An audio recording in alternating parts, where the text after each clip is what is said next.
You've survived another week. Thank you for listening, downloading, and supporting the Black Man with a Gun show. This week, we're going to go in depth with some history about a guy by the name of Dr. Ossian Sweet.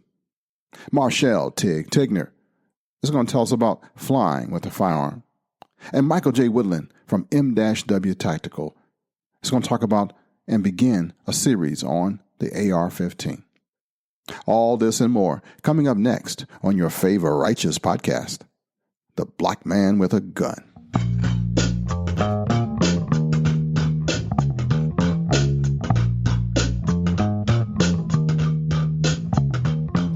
This is a weekly podcast for the mature and the cool people in the gun community. The show's title is To Inspire, Not to Incite.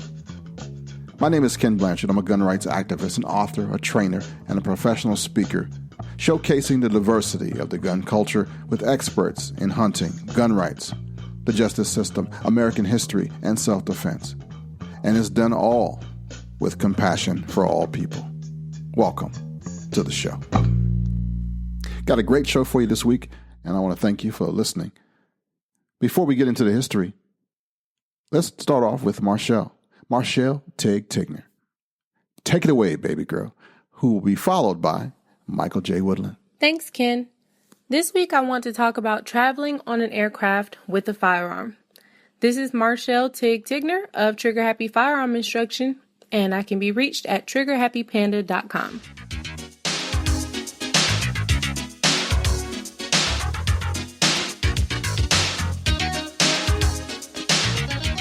So this week's tips are coming from Tom McHale of blog.beretta.com and the TSA website. And they're basically tips about how to safely and effectively fly with your firearm on an airplane. Number 1, buy or borrow a lockable hard case. Per the regulations, it can be a case with integrated combination locks, but I prefer a case with multiple holes for heavy-duty padlocks. You alone must maintain possession of the keys or combination to open your gun case. You cannot lock it in such a way that others have access. By using TSA locks in your gun case, lots of people, just about anyone in fact, technically have access to your guns. TSA locks are not secure, and not even TSA agents are supposed to have access to your case once cleared without you being present to unlock the case. If you travel with a pistol, you might want to get a larger than necessary case so you can store other items like magazines. Number 2. Check your airline's website to review their policies. While most are essentially the same, they don't have to be. Print out the policy page to bring with you. With all that ticketing agents need to know, not every agent will have a complete understanding of their airline's gun policy. If you are traveling internationally with a firearm and checked baggage, please check the U.S. Customs and Border Protection website for information and requirements prior to travel. Number 3. Unload your firearm and magazine. Complete this step while at home. Check the chamber to make sure that it's empty. Pack your firearms in a case with cylinder or action locked open so it's very apparent the firearm is in a safe condition. That's not required, it's just good manners. Number 4. You can pack ammo in the same locking case. Your ammo needs to be stored in some type of safe container and not loose. Technically, you can keep ammunition in magazines, but I wouldn't recommend it. It meets the letter of the law storage requirement, but too many airline and TSA agents will give you grief. Use a plastic ammo box or original cardboard packaging, and you'll be just fine carrying that in the same lockable case as your firearm. Number 5. Check baggage. Firearm parts including magazines, clips, bolts, and firing pins are prohibited in carry-on baggage, but may be transported in checked baggage. Replica firearms, including firearm replicas that are toys, must be transported in checked baggage only. Rifle scopes are permitted in carry-on and checked baggage. So those were our 5 tips today on how to travel safely with a firearm. And my name is Marshall Tigner from Trigger Happy Firearm Instruction. Thanks, Ken. Back to you. Thanks, Tig. This portion of the show is sponsored by CrossbreedHolsters.com. Crossbreed Holsters has gained national recognition as a maker of the best and most functional concealment holsters available on the market today. Each holster is handcrafted to ensure your firearm is safe and secure while carrying, combined with the best customer service in the industry. Visit crossbreedholsters.com. If you've been following the podcast, you know that we also are celebrated and sponsored by members just like you on our Patreon page. One of the things I'm going to try to do now is pay my contributors. So if you would be so kind and be a patron at the patreon.com/Black Man with a Gun, once we reach a certain number, I'm going to be able to break off a little piece for Tig and for Michael. And Michael, you're up next, man. I'm asking you to bring in some stuff about the AR-15 because my people want to know. Take it away, guy. Thank you, Ken, and welcome to another Tips and Review segment. I am Michael Woodland of m-wtactical.com, and today we're going to discuss the AR-15.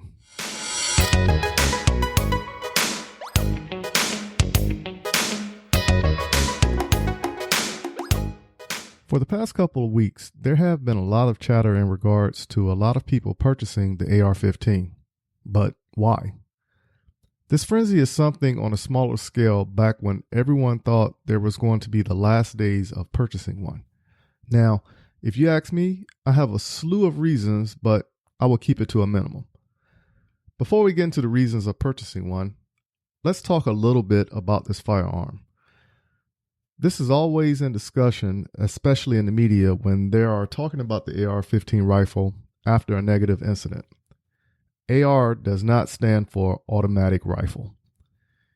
If you ask me why this took place, my response would be someone knew nothing about the firearm, took a stab at it, and coined it that.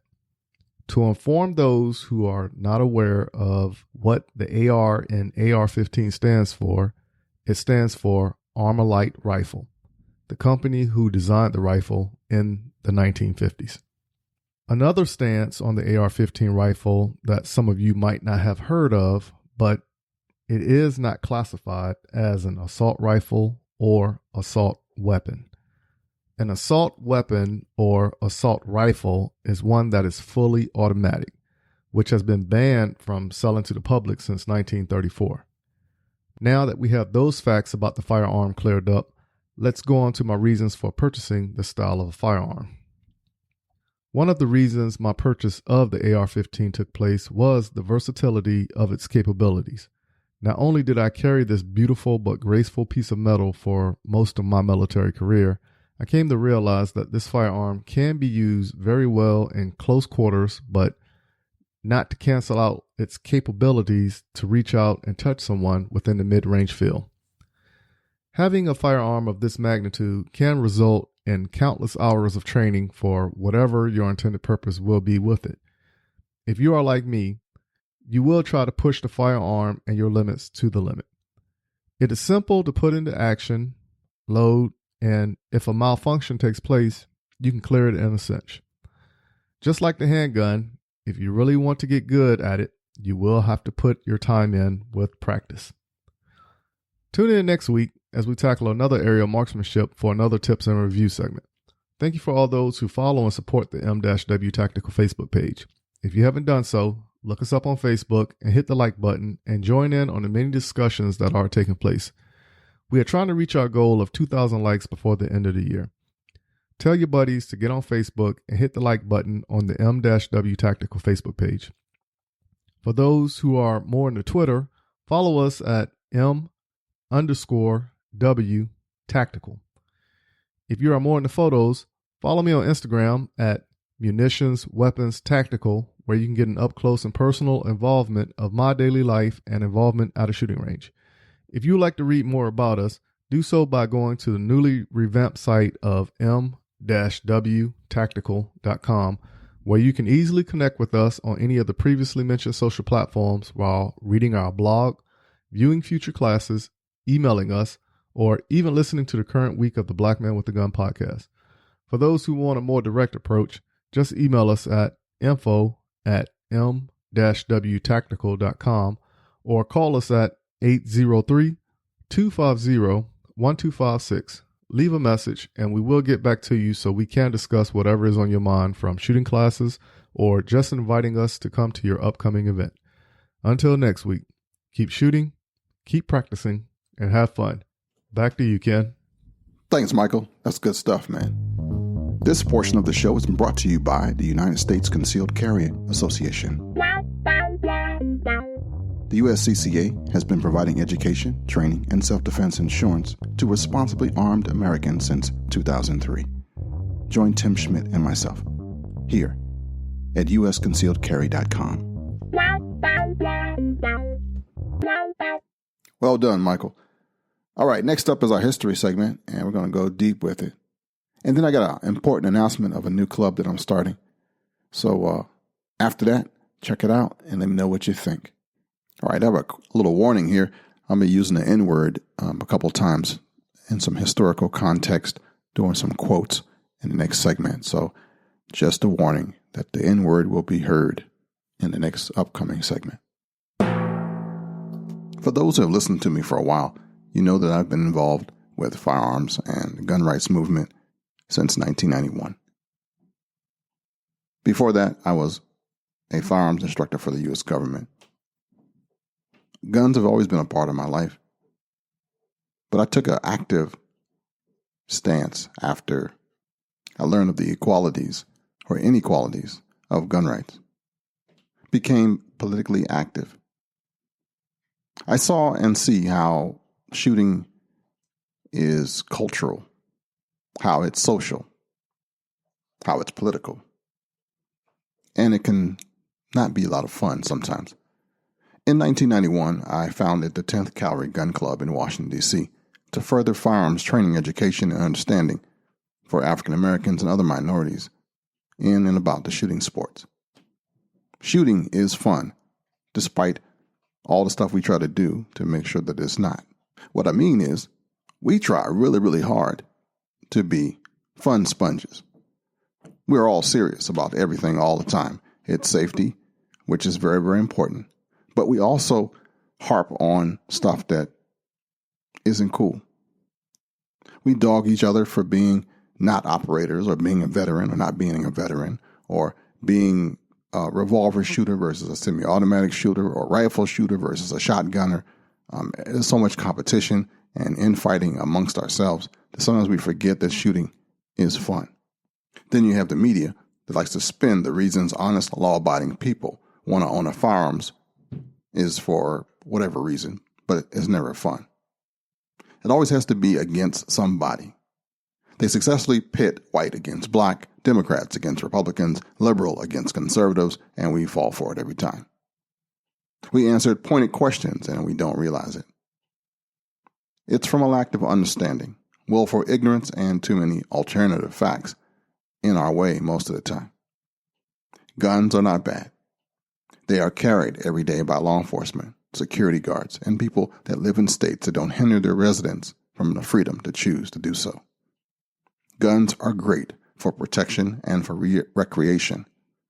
Criminals and terrorists prefer unarmed victims. Recreational shooting is a stress reliever. It can be extremely social. I've said this already, but shooting is fun. It requires hand and eye coordination that is not reliant upon your gender, your age, your physical size, or your athletic ability. It's a mental thing. There's also more to this that is not practiced at local indoor ranges. These ranges are often prohibitive from doing anything other than static shooting for insurance and just general practical purposes because some people are just stupid. Ranges are often dark, dirty, and loud. They're not always the most welcoming to a new shooter. And what about that surly, gruff, or overly pushed political agendas that you run into as a new shooter? What if you're not an operator or a veteran? Right. In times of trouble, we often circle the wagons and we shoot at each other. At the time of this recording is June, my favorite month of the year, and I decided to create a new gun club. It's been a while since I've been in one. But this one I don't want to be because it's all black people or all white people or all gay people or all former veterans or all anybody. I want it to be a fun gun club. Sounds easy, right? How about a Planet Fitness, but for guns? How about if we did the stuff that you see on Top Shot all the time? We just didn't shoot static paper. We got creative, but we were safe all the time. We shot steel or bowling pins or clay targets with 22s or clay targets with pistols, or we made sure that whatever we did, it fell down, made a noise, made a bang, shot dueling trees. A group that got together to have fun socially. Sometimes maybe we might just eat together, then shoot together, maybe smoke cigars together, maybe go to the movies together and then shoot together. How about dancing, do a little salsa, a little line dancing, and then shoot the next day? Or how about we just go out and have a few drinks, some alcoholic beverages, some adult drinks. Sober up, go to sleep, go come back and shoot somewhere. How about if we took trips together and went to the Glock range or the Glock facility or Smith & Wesson or, yeah. I decided to do that. So as of today, there is a new club in town, and it's just for the mature people that want to have fun. Yeah, it's called the Fun Gun Club. Stupid name, but we're going to have fun. We'll make sure that we have all levels of shooters, new, intermediate, expert, some experience, no experience. We'll have each other train each other. We'll make sure there's some training involved. We'll have firearms and train to doing classes. Yeah, the Fun Gun Club. Some details to come, but it's time for this. Speaking of time, how about a little history? I want to take you to Michigan, to a story about a doctor named Ossian Sweet. This was the person that I learned about when I thought I was infiltrating the NRA annual meeting and met some board of directors who told me about this black doctor I had never heard of before. This comes actually straight out the book Negroes and the Gun by my friend Nicholas Johnson. The Black Tradition of Arms. Ossian Sweet was a man of the talented 10th, though some would say just barely so. Sweet was born poor in a little town of East Bartow in rural Florida. His one advantage was hardworking, God-fearing parents who loved him, and that turned out to be plenty. It was a long road for Ossian Sweet from Bartow, Florida, into the ranks of the talented 10th. The talented 10th is a term originated like in 1896 among the northern white liberals, especially Christian missionary group strongly supported by John D. Rockefeller. They had the goal of establishing black colleges in the South to train black teachers and elites. W.E.B. Du Bois used the term the talented 10th to describe the likelihood of 1 in 10 black men becoming leaders of their race in the world through methods such as continuing their education, writing books, or becoming directly involved in social change. He strongly believed that blacks needed to be involved and have a classical education to be able to reach their full potential, rather than being industrial, as promoted by Booker T. Washington and some other philanthropists. He saw classical education as the basis for what, in the 20th century, would be known as public intellectuals. So, some mixture of courage, presence, and luckily affiliation with Florida's African Methodist Church landed Ossian a spot at Wilberforce College in Ohio. Wilberforce had educated Negroes since before the Civil War, operating on the site of the old Tarawa Springs Resort, where Southern slaves entertained their black concubines and then helped repurpose as a school for their mulatto children. Sweet was a good but not exceptional student. So his ambition to become a doctor bordered on hubris. There were only 2 black medical schools in the country, and they only admitted about 100 men per year. But Sweet's chances improved when the United States entered World War I. The war, an opportunity, said the black leadership, to earn respect through service.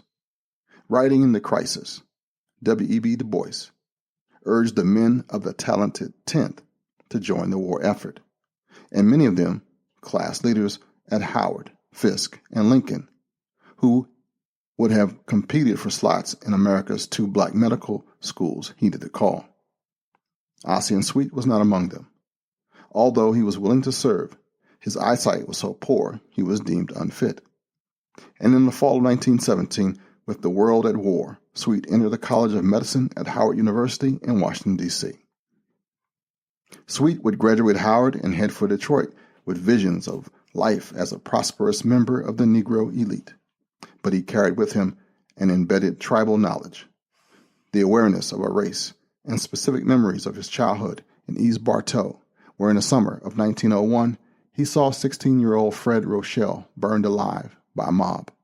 Sweet also worried about the more recent violence and risk of his times. Like Ida B. Wells before him, Sweet was jolted to the reality that social standing was no protection against mobbing. For Wells, the lesson was in the lynching of Tom Moss. For Sweet, it came in the reporting of the 4 Johnson brothers who were found shot up in the backseat of a police car in an Arkansas woodlot in 1919. The bodies were still handcuffed. One of the brothers was a doctor and the other a dentist. Ossian Sweet was a proud striver, but he had no illusions about the hazards of his time. When Sweet's mother-in-law learned that Ossian and her own overproud daughter, Gladys, had bought a house on Garland Avenue in the all-white section of Detroit, about midway between the inner-city enclave of Black Bottom and Tony Grosse Point, she pulled Ossian close and tucked a pistol into his coat pocket. Sweet already owned a .38 caliber Smith & Wesson revolver taken years earlier as payment from a patient. These were 2 of the 12 guns that he carried into the Garland Avenue bungalow on moving day. In the modern gun debate, it is common to talk about what guns and how many guns people need. In that light, Ossian Sweet's 12 guns may seem excessive, but Sweet took a different view. Thinking hard about his exposure, Sweet had asked his brother, a cousin, and several other solid men to stay through the night and carried in 2 canvas sacks, weighted down with a shotgun, rifle, 6 pistols, and about 400 rounds of ammunition. Sweet was familiar enough with firearms that the mechanics of self-defense were comfortable, and for his brother Henry, so were the tactics. Henry Sweet had followed Ossian to Wilberforce, where he had enrolled in the Cadet Corps. The marching, drilling, and uniforms appealed to him. And in one case, there was an opportunity to put the discussion of strategy and tactics to work when a local farmer, William Martin, began a target of midnight terrorism. First, Martin's Hayes rick was torched. Then shots were fired into his house. Then that prompted the Wilberforce cadet commander to put theory into practice with the ostentatious display of armed drills, a march to Martin's farm, and the deployment in a defensive perimeter. With this display of force, the attacks on William Martin stopped. Ossian Sweet might have hoped that a similar show of force would guarantee him a similar grudging peace. But it was not to be that easy. Detroit. It was a hot destination in the black migration of the early 20th century. In 1910, there were fewer than 6,000 Negroes in Detroit. By 1925, the city's black population had grown to 81,000. Among the influence of Negroes came a rising Klan presence. By 1924, the Klan had 35,000 members in Detroit, and Klansmen vied openly for municipal office. In 1925, the Klan put forward a candidate for mayor that summer, demonstrating its growing political power with spectacle.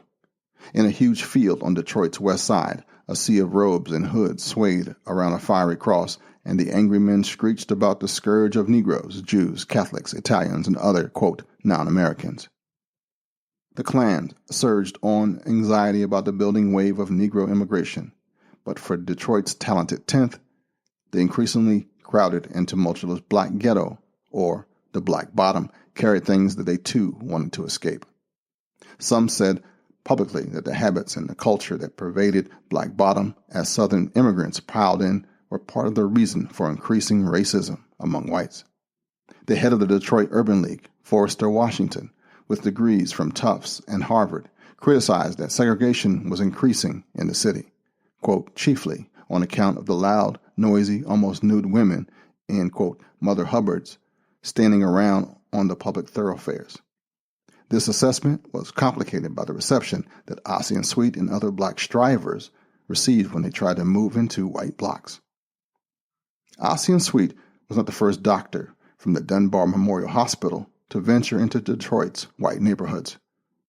And that earlier attempt carried hard lessons that helped explain why the first night in his new home, Sweet recruited a squad of men, including his brother, to stay over, and carried in 2 bundles of guns and ammunition. In the summer of 1925, 5 black families who attempted to move onto white blocks neighborhoods were mobbed and run out by their new neighbors. This tally included Dr. Alexander Turner, a colleague of Sweet's at Dunbar. Turner did not even get to spend the night in his new home on Spokane Avenue. Within hours of moving in, a mob descended, breaking windows and then breaching the doors. They trashed the inside and ran off with a few things that the Turners had moved into the house. Alexander Turner escaped with his skin, but not his dignity.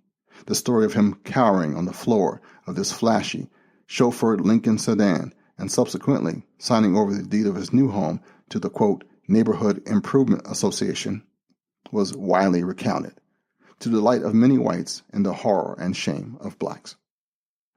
The image of Turner, huddled on the floor of his car, haunted Ossian Sweet. Across the community and even among the doctors at Dunbar Memorial Hospital, Turner's retreat was reviled. Perhaps projecting a touch of class envy, one common man criticized, quote, the dirty coward got down on the floor of his car and made his chauffeur drive through the mob, end quote. Another critic complained that Turner knew when he was moved he was going to have trouble and should have gone prepared to stay or die. Removed from the terror of the mob, and mostly behind Turner's back, the doctors at Dunbar uniformly proclaimed that they would have made a stand. And they recommended tools and tactics that were quite specific. One armchair defender proclaimed, I have made up my mind what I would do if a mob comes to drive me out of my home. I have a revolver and a shotgun. I have a rifle. I'm not going to attack anyone that does not attack me, but the first individual that comes over to tear up my home, he'll pay with his life. This was the sentiment in the summer of 1925, when Gladys Sweet pressed her cautious husband to act on the principle that they had the right to live wherever they wanted.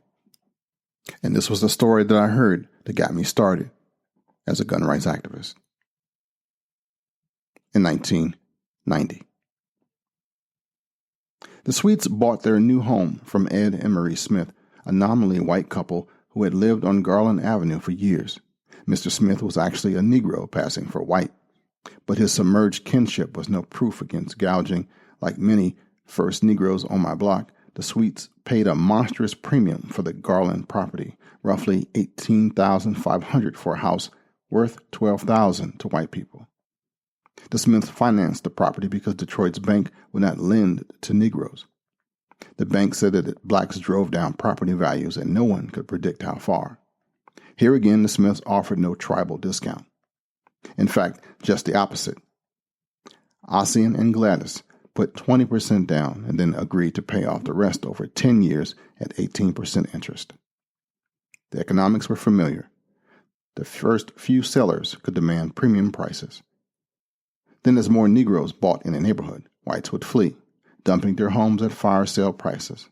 That fear, the worry that their little piece of the American dream would dissolve under the wave of Negroes, combined with the enduring tribalism that fuels racism, pushed the simple white folk of Garland Avenue to organize and take to the streets to keep the Negroes out. Ossian Sweet had his own fears, not just of the violence that snagged Al Turner, but also the humiliation that now hounded him. So, as they undertook what would have been the happy task of house buying, Ossian proceeded with the resolve of a man headed into combat. After the first hints that he would not be welcome in a neighborhood where he would be wildly overpaying for, on a nice little corner lot, Sweet told a friend, "Well, we have decided we're not going to run. We're not going to look for any trouble, but we're going to be prepared to protect ourselves if trouble arises." The determination to be different kind of man from Al Turner would drive Sweet to decisions that resonated nationwide. By September, the word had sprang and spread along Garland Avenue that Negroes had bought the Smith house. Ossian and Gladys actually completed the transaction more than a month earlier, but decided to delay moving in until after school started, reasoning that fewer kids out on the street would lessen the chance of a moving day incident. The strategy seemed to work. The initial move provoked only a clutch of teenage boys running by and yelling the N-word. The Sweets were determined to capture the happiness and conviviality of moving into a new home. Two of Gladys's friends, her maid of honor and another woman, stopped by to compliment the house and to hear Gladys's decorating plans. One of Ossian's hospital colleagues stopped by with a gift. Soon the house warmed with compliments and laughter of guests, now including Ossian's brothers, Otis and Henry, Joe Mack, the chauffeur, and their handyman, Murray.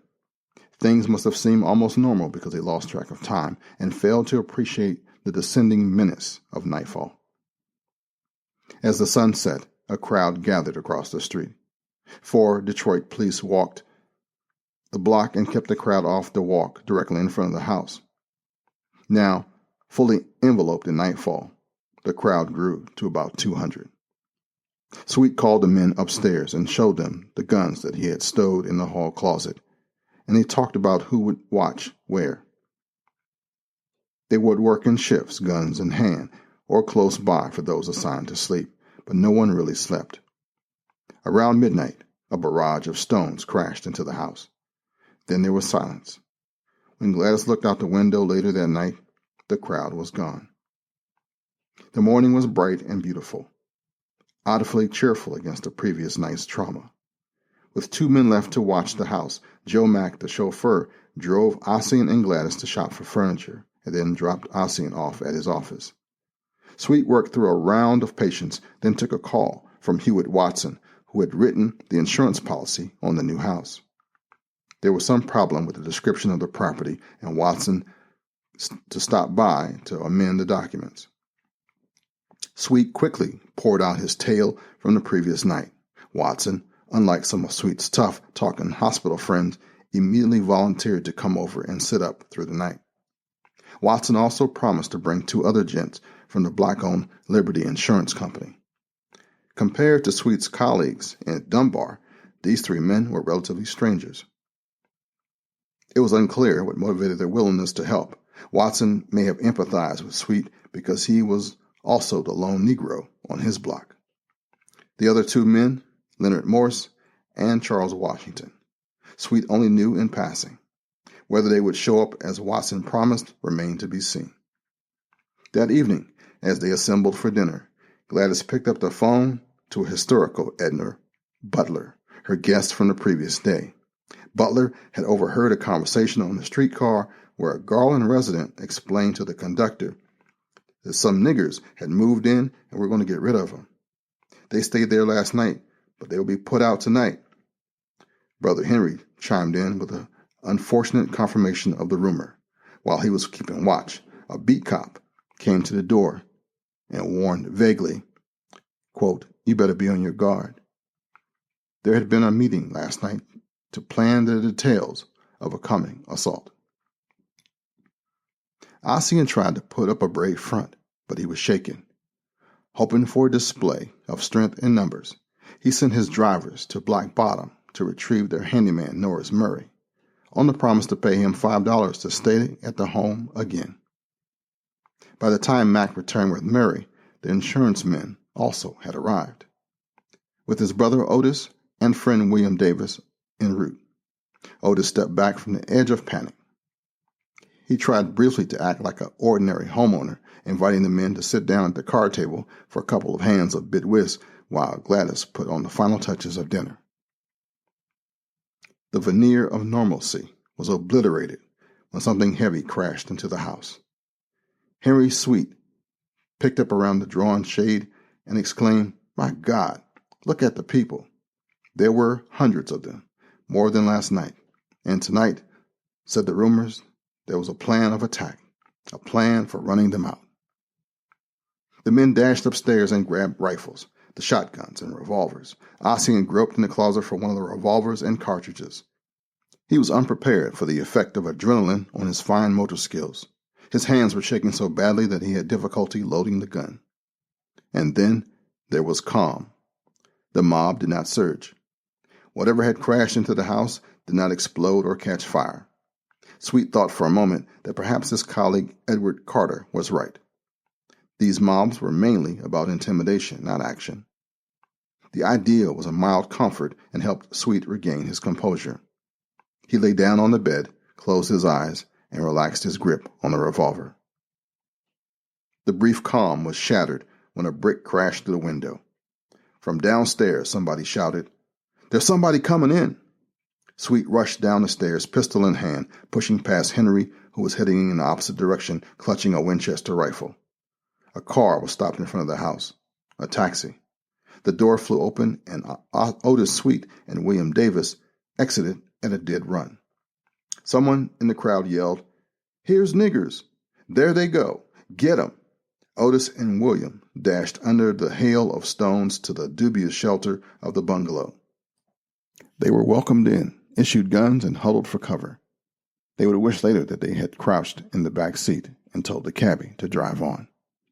With rocks and debris crashing down like a hailstorm, Ossian was swept back into fear, pleading to no one really. "What shall I do? What shall I do?" Then upstairs, under the window shattered, followed by 2 volleys of gunfire, and out in the crowd 2 men fell, one of them fatally. The police on the scene had multiple problems. One of them, who lived in the neighborhood, would initially testify that it was a calm summer night when the Negroes opened fire on some of their white neighbors who were just strolling and enjoying the evening. None of that comported with the difficulty of getting the Sweets through the mob, into police cars and down to the station. It was only a quick-thinking lieutenant, newly on the scene, who leveled his revolver at the mob, freezing them just long enough to push the Negroes into squad cars. Ossian Sweet had more than ample warning that buying the house on Garland Avenue was a bad idea. Between January and March of 1920, the homes of 8 Negro strivers, recently purchased in or on the border or boundary of white neighborhoods, were firebombed. But in fuller context, Ossian Sweet's decision to buy the house on Garland and protect it with a sack full of guns was not irrational. Yes, he knew about Al Turner being mobbed out of his new home, but he also knew about Adeline and Fleda Matthews, and that made Sweet's Garland Avenue strategy seem plausible. The Matthews were part of the latest wave of Southern migrants into Detroit. Just arrived from the Georgia countryside, they went in with another couple, the Burtons, to rent an apartment on the border of Black Bottom in an ethnic white neighborhood. As soon as they moved in, the clan called, first by threatening, later demanding that they give up the flat. Then menacing men came over to explain why they did not belong. After that, the mob descended.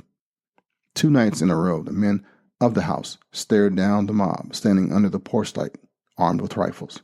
But this strategy raised obvious problems. The men also had to sleep and work, so it was inevitable that at some point the women would be home alone. Left on their own early in the week, the wives were shocked into action by shattering glass. On raw instinct, Fleda Matthews grabbed her bedside pistol and fired through the broken window. Police were fast on the scene and arrested Fleda on firearms charges.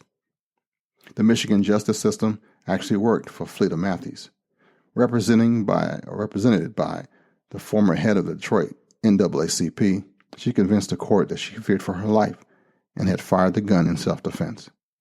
On the courthouse steps, Fleda was full of defiance and a touch of hubris, declaring, quote, The race needs people who are not afraid to die to defend their pride. Whatever the wisdom of that approach, it suggests that Fleda Matthews was playing for higher stakes than her unhappy neighbors. After Fleda's return from jail, the threats and midnight attacks ended. Another incident that Ossian Sweet surely knew about pushed closer to the edge and should have complicated his strategic assessment. Shortly after Al Turner was run out of his home, Wallington Bristol had his own encounter with a mob. Sweet was good friends with Bristol. They arrived in Detroit around the same time. Bristol was a prosperous undertaker who owned several rental properties, including a house on American Avenue that he had rented to a series of troublesome white tenants. Finally, Bristol decided to move into the house himself. Bristol outstripped his white neighbors on every measure of economics and education, but the neighborhood was only willing to tolerate him as a landlord, not as a resident. After the standard progression from nasty notes to a neighborhood delegation, the mob appeared. Luckily, Wallington Bristol had enough standing to secure a contingent of police guards who resisted the onslaught to, quote, step aside just for 5 minutes while the neighborhood men took care of things. Then as the mob heated up, the police fired warning shots into the air. Someone from the mob fired back, and that was enough to precipitate a call for reinforcement that finally sent the crowd running.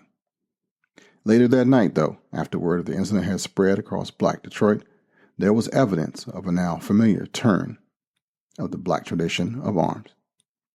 After midnight, police were still patrolling the area and stopped a group of 8 Black men on the way to Wallington Bristol's home. They were all armed and were candid about their intent to defend Bristol against further attacks.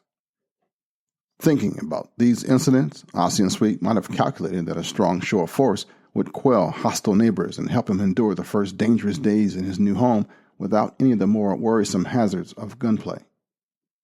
On the other hand, he also had to consider the July 9th mobbings of John Fletcher on Stouple Avenue, just a few days after the attacks on Wallington Bristol and only a few blocks away. This time the mob had a special temptation. The house next to Fletcher's had received a fresh delivery of coal.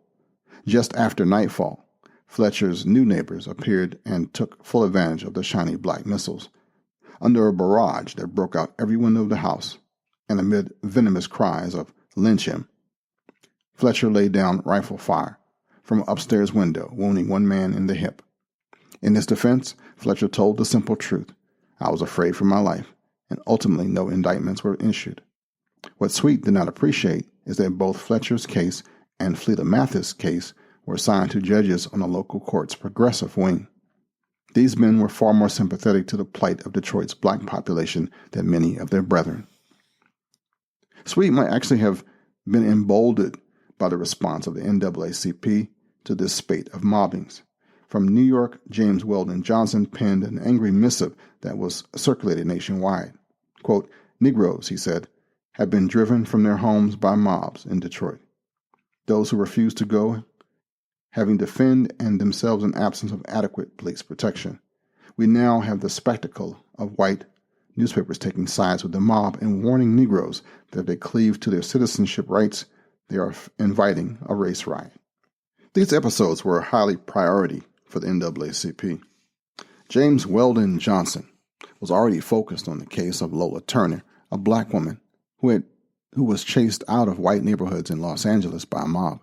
Were it not for Ossian Sweet, Lola Turner might have been the rallying point for national protest and fundraising.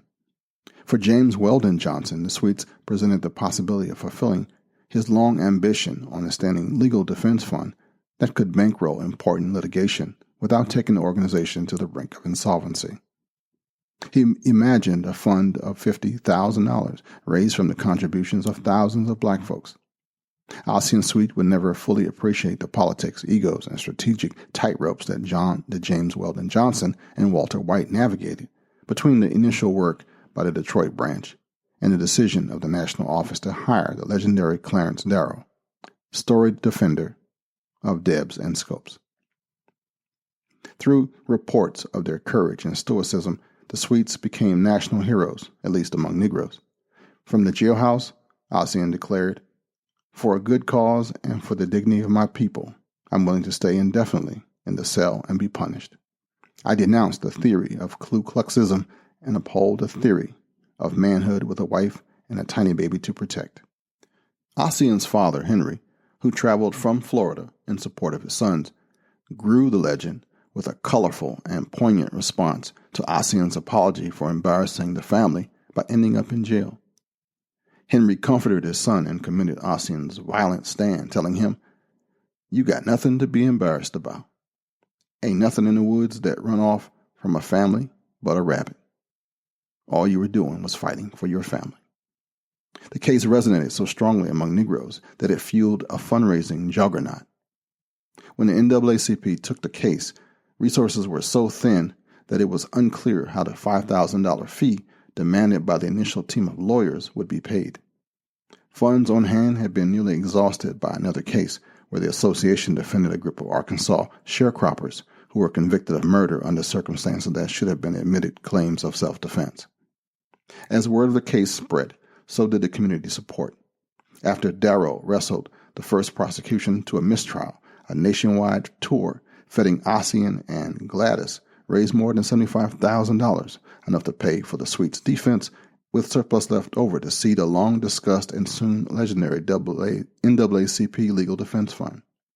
In the black press, the case was a compelling copy and was plastered across the front pages nationwide. The Chicago Defender repeatedly played the case as its lead story, and publisher Robert Abbott wrote a blistering editorial proclaiming, "If it is true that Dr. Sweet fired into the crowd of whites to keep them from rushing his home, he was certainly within his rights and should be supported by every law-abiding citizen in Detroit. White people in Detroit, as well as in other cities, may as well know now as later that our race will no longer run from our homes because they object to us."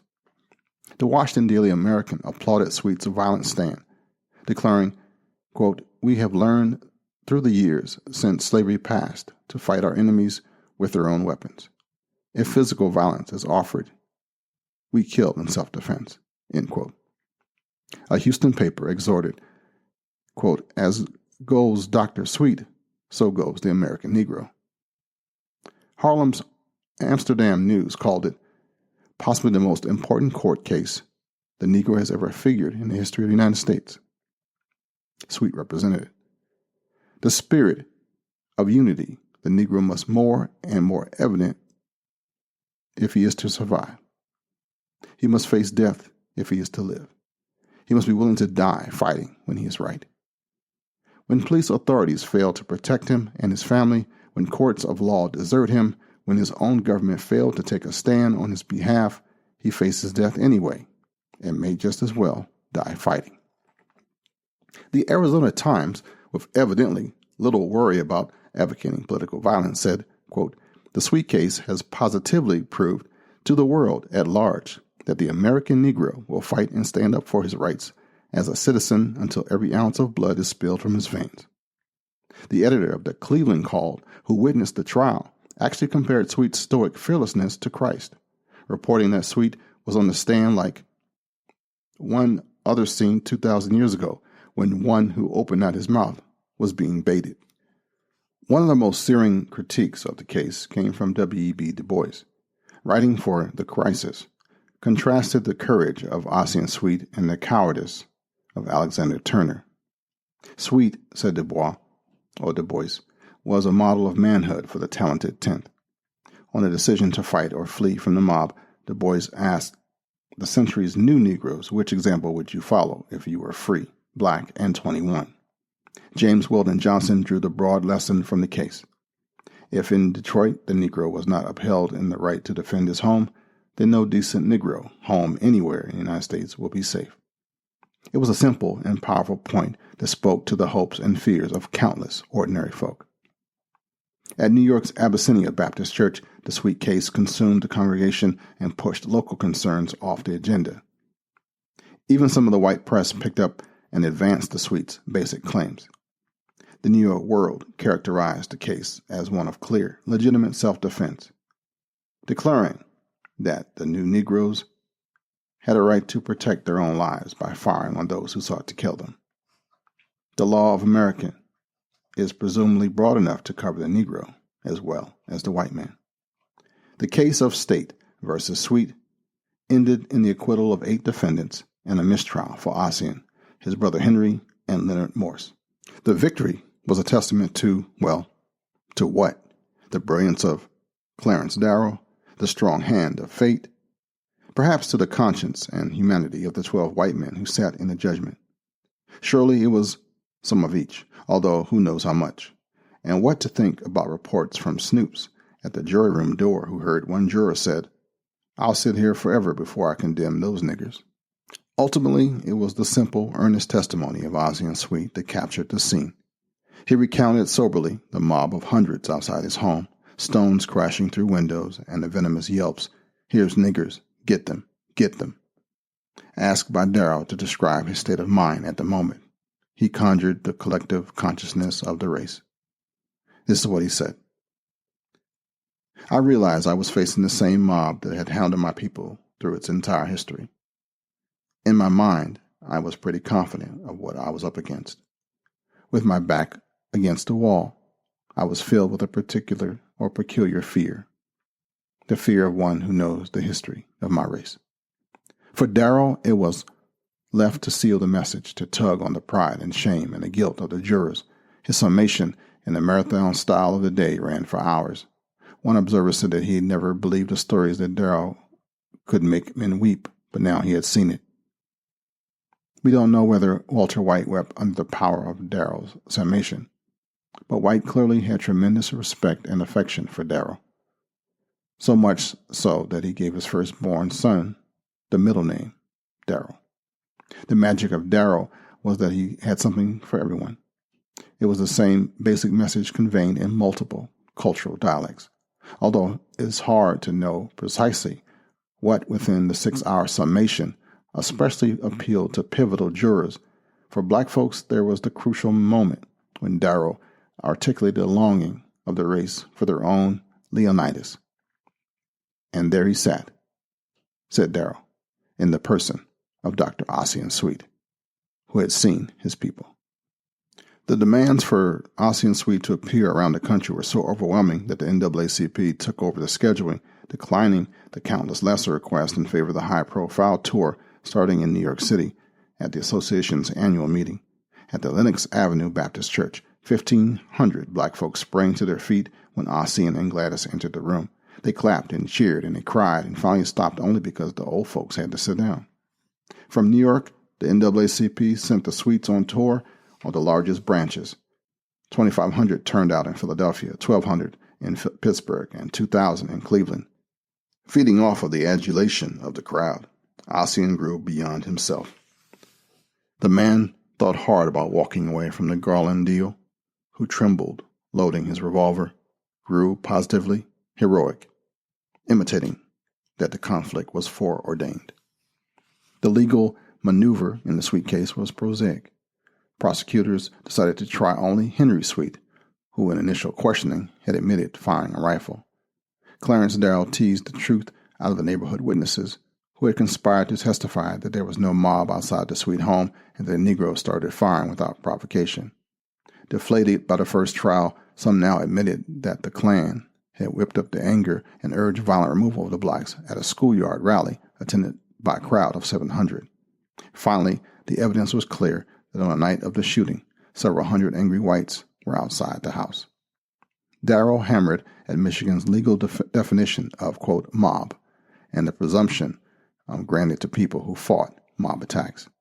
He shattered the conspiracy of police on the scene to dance around this formula with the spacious estimates that the crowd that stayed right under the legal definition of a mob, 12 or more armed people or 30 unarmed people assembled to intimidate or harm. And while it struck different people differently, the fact that 25 blacks had died in police custody in 1925 generally dragged down the credibility of police claims that there was nothing out of the ordinary going on until the Negroes opened fire on their incredulous white neighbors. And by the end of it, Darrow put American racism itself on trial. and it's hard to know what precisely caused the all-white, all-male jury to acquit Henry Sweet. Similarly configured juries on far clearer cases of self-defense had happily sent Negroes to prison and the gallows. Was it the beginning of a new age?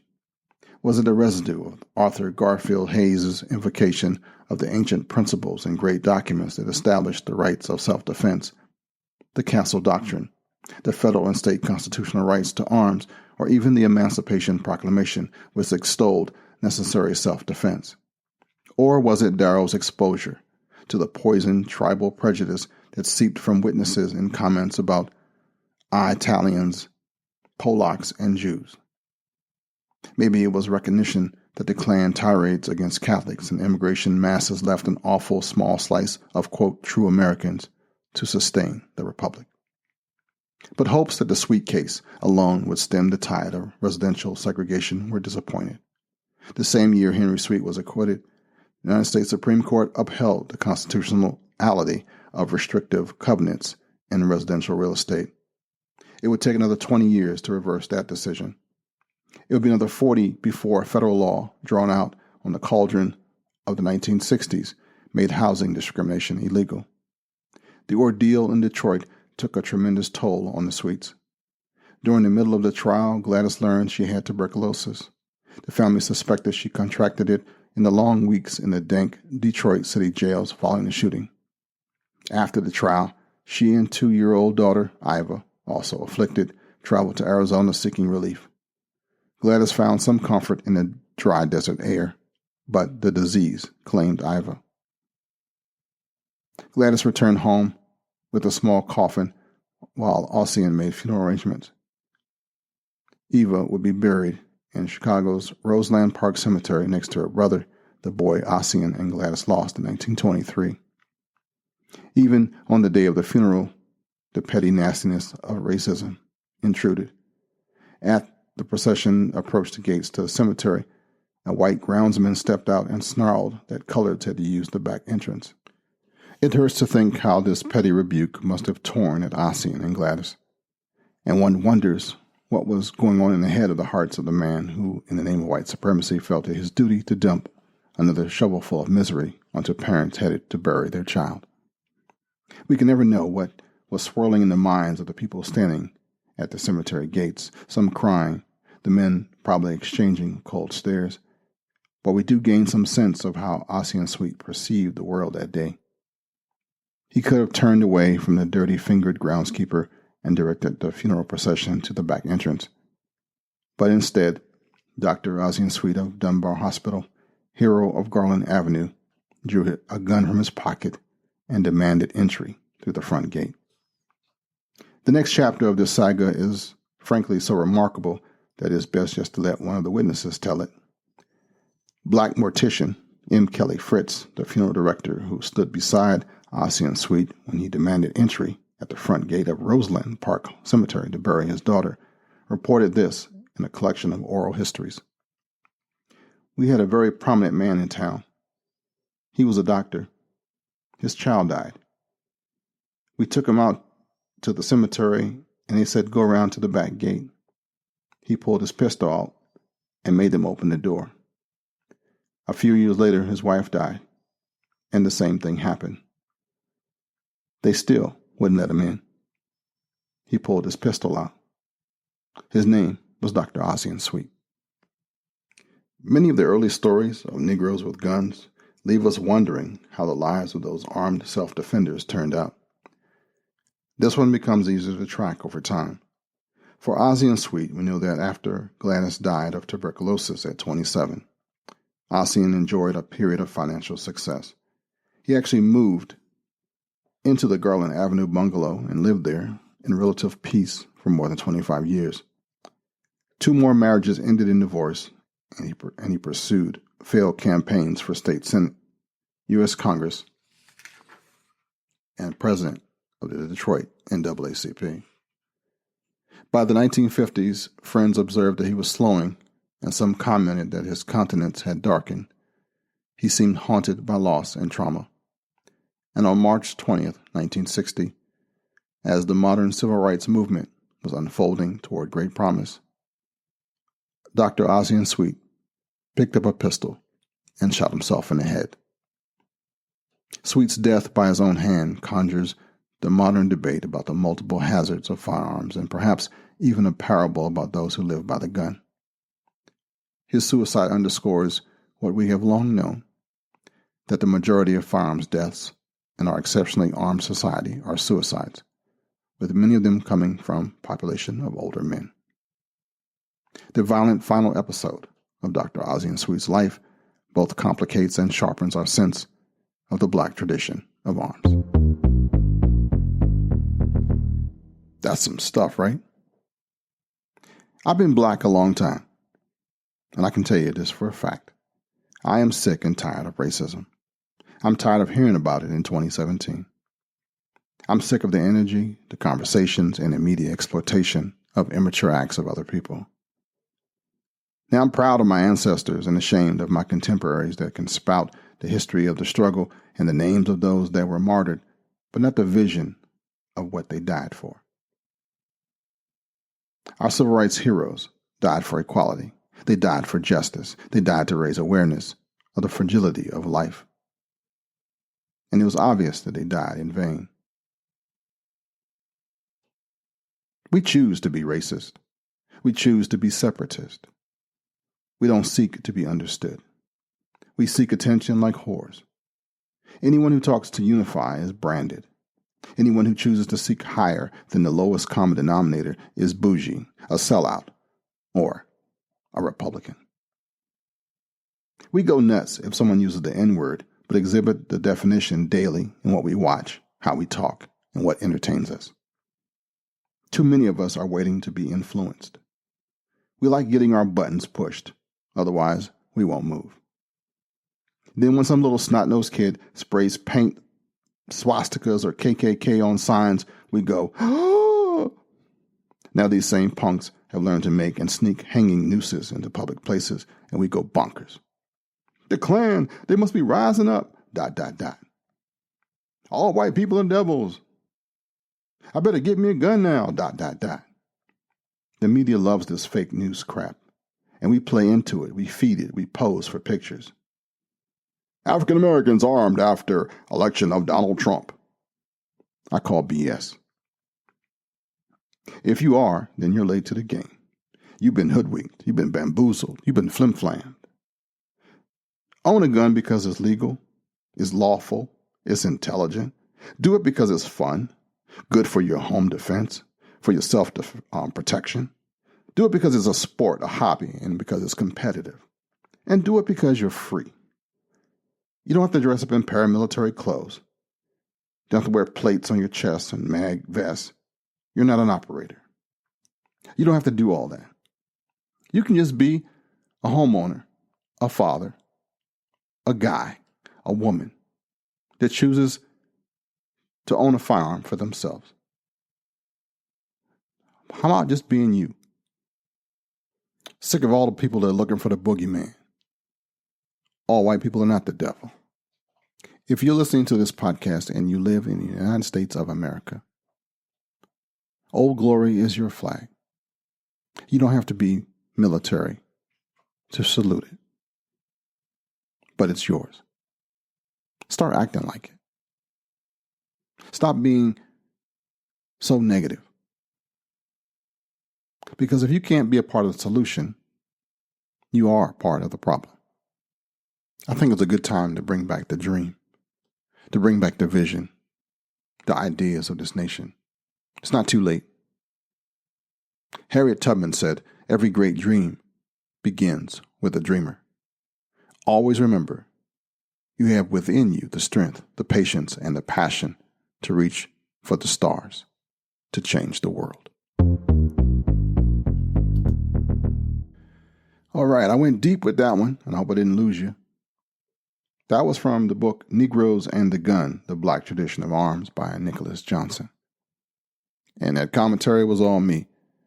So if you want to send me a hate note, my email is blackmanwiththegun@gmail.com.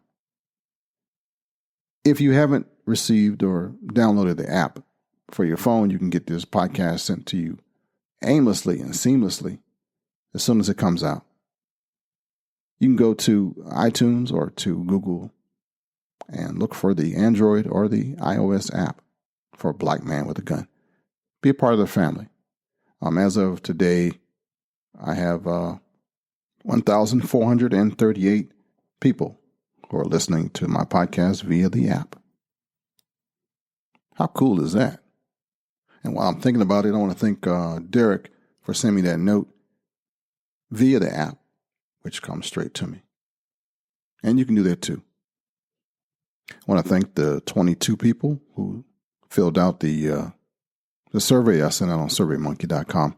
I'm asking for help on what you want to hear and what you want me to. I'm actually going to start teaching some courses here shortly, since I got a new group I'm working on, and I wanted to make sure I did the right thing. So thank you for those guys who and ladies who actually filled out the survey.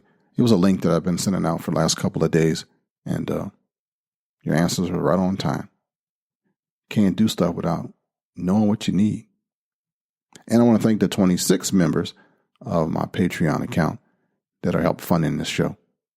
So with the money, with the input, with the feedback, you got a little bit of this history.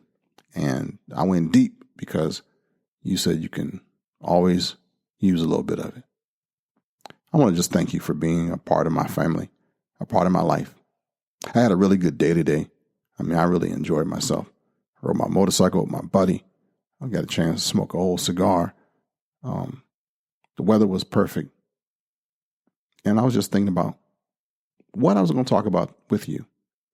So I brought up a golden oldie that maybe you never heard of before, Dr. Ossian Sweet. Thanks to my friends Michael J. Woodland and Marshall Tig Tigner for their contributions and for the ones that are coming. The show's getting better, the site's getting stronger, and hopefully together we can make a difference. This is our country. This is our time. Let's work together and make something happen. Just in case nobody has told you this today, I love you. And there's not a darn thing you can do about it. Until next time, shalom, baby. 1, 2, 3, 4.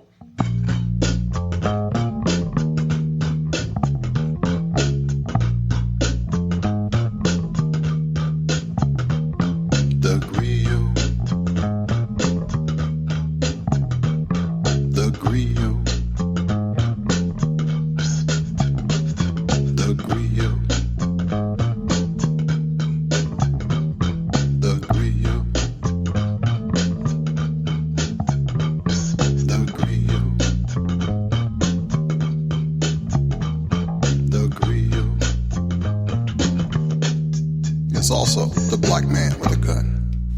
This show is part of the Gun Podcast Network.